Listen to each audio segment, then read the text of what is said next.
All right, guys, it's that time of year to start changing all of your seasonal things in your classroom to fall. So in today's video, we're going to talk about fun ways you can turn your sensory center into fall-themed sensory bins. Let's go.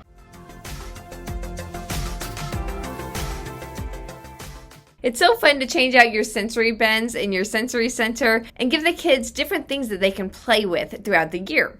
So for your sensory bins for fall, I have 3 different ideas. So let's start with bases. For your fall sensory bins, you could use rice, beans, or corn kernels. And all of these are easy to pick up at the store. So once you have your bases, you're going to want to find things that you can put in your bin that remind you of fall. So for my sensory bin, I found some scarecrows, some fall-themed confetti, some play acorns, and some small pumpkins. I found all of these things at one of my local craft stores, but I will also have links in the description for items very similar to what I used in today's video that you could find on Amazon and have them ordered and sent directly to you. So once you have all of those items, all you have to do is put together each of your sensory bins. And the nice thing is you can use the items for your bins with all the different bases. So check out how I put all of my sensory bins together.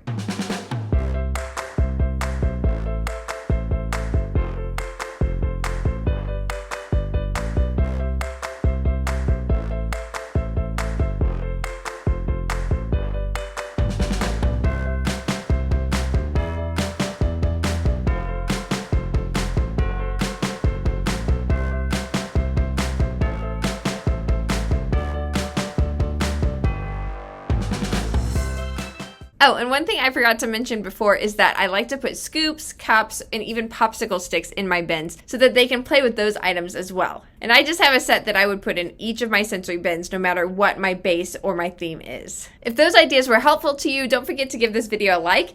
And if you want to see other videos on different themes that you could use in your preschool classroom, subscribe to the channel and check out other videos that you might like on the channel as well. Thanks for watching.